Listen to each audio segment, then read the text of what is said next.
Hey, you guys, this is Rashawn Ellis for News, Views, and Conversations. Just wanted to pop back in and do a follow-up video to one of the videos I did. I think it was last year. It had to do with LeBron James's son, Bronny James. This is a follow-up because in the last video I spoke about the situation where they were just saying it wasn't fair that he got the opportunity. They don't like the nepotism, of him getting an opportunity where there's so many other people out there that are more advanced. They've been training for all their life, but all of a sudden, because he is his son, he gets to get first dibs. I am so much with what Willie D said. It seems like it's only a problem when they're black. If they're white, it's an automatic. He mentioned in the video, Jeannie Buss, she inherited the Lakers basketball team when her father passed, and she didn't have experience. He also mentioned the Trump children. Since he's been in the White House the first time and even now, they got a free pass to come in, work, run the world, and everything else, but nothing was said. And that's exactly where I was coming from in the first video when I did it in the first place. It's only a problem when we're black. But if someone is white, it's an automatic okay. They get a pass, and they're the only ones that get that privilege to, come in behind their parents and work.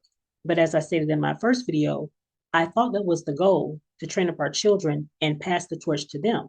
So why is it a problem for someone of LeBron James' stature to pass the torch to his son? It's not okay for him to do it because he's black. But if he were white, it'd be crickets. No one would be saying anything. So I just wanted to bring you guys that follow-up video. Willie D is pretty much saying everything that I'm saying and what I was feeling the first time and what I'm even thinking now. The goal is to pass it on to our children. So I will see you guys in the next video. What's up, family? The ongoing Stephen A. Smith-LeBron James feud has escalated. These two guys don't like each other. I'm talking about a very public back and forth between the two. You got ESPN's pundit on one side, and then you got the Los Angeles Lakers star on the other. And that feud continued on Wednesday night when Stephen A. went on his live YouTube show and responded to LeBron, blasting him on ESPN's Pat McAfee show earlier in the day.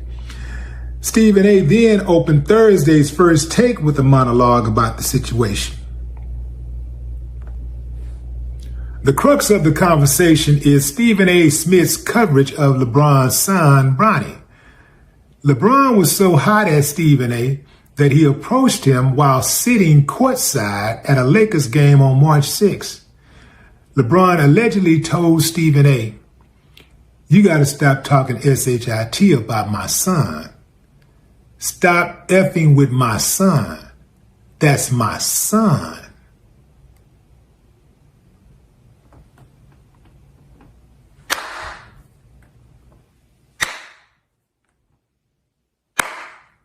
I ain't got no problem with that, but some of y'all do, so let's talk about it.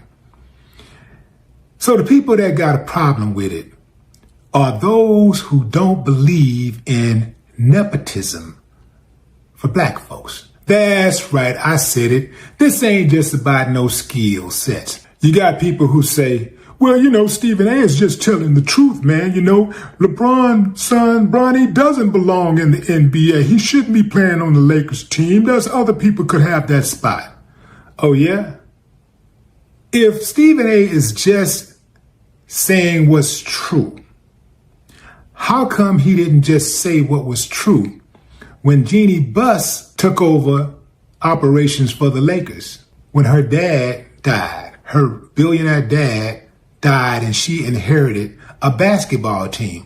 This is a woman who's never played organized basketball in her life. She's definitely haven't played on a professional level, but here she is calling all the shots. She's number one uno, and nobody complained about that, especially when the Lakers was getting blown out when she first took over.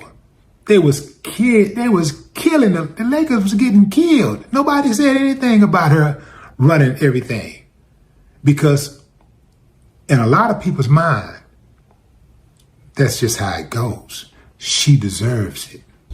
Similar to Trump kids and his son-in-law.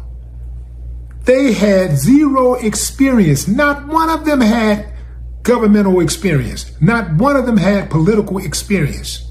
Yet, he brought them into the White House and gave them positions that people spend their entire lives trying to get.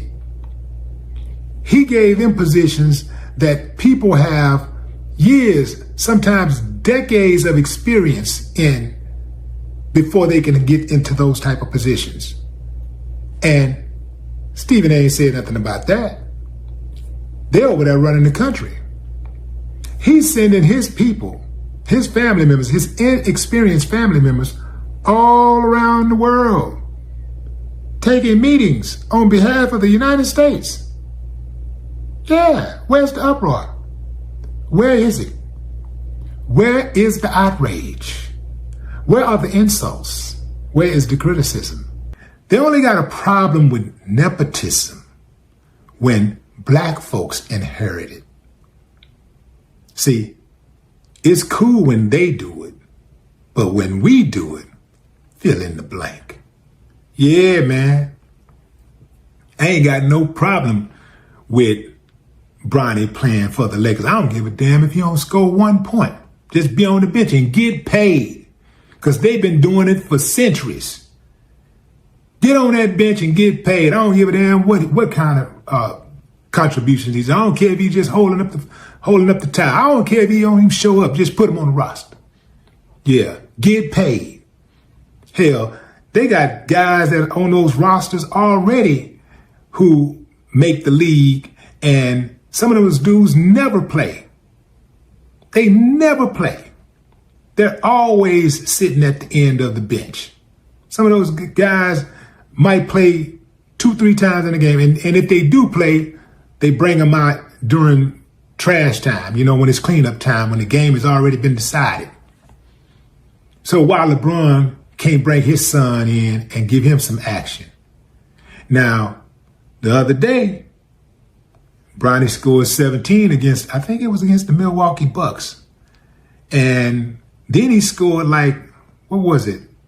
career high 39 points in the G League. So, Bronny got that chip on his shoulder, and he trying to do it. It ain't a whole lot of people that's played in the NBA who can say they scored 17 points. Yeah, all of the top guys, they can talk about that all day, starting five, they score 17 all the time. But I'm talking about the guys off the bench. It ain't a lot of guys that score 17. Now, I know that was just one game, but it's still the NBA. It's still the best of the best, and it's still against a decent team. But moving on. So, Stephen A. Smith takes exception to what LeBron had to say on that show, on McAfee's show, right? And so he, starts going crazy and talking loud and all that stuff. You know how Stephen A. be getting down. And so LeBron simply posts a picture or video of Stephen A. boxing. And, it's pretty bad. It's obvious that Stephen A. don't know a left hook from a fish hook. But here's the thing. In his defense, yes, I am defending Stephen A. In his defense, he's not a boxer, right? He's not a boxer. Most people are not going to be able to throw a good punch, if they're not trained to throw punches. Which, when you're trained to throw punches, it's different from just throwing a punch off instincts.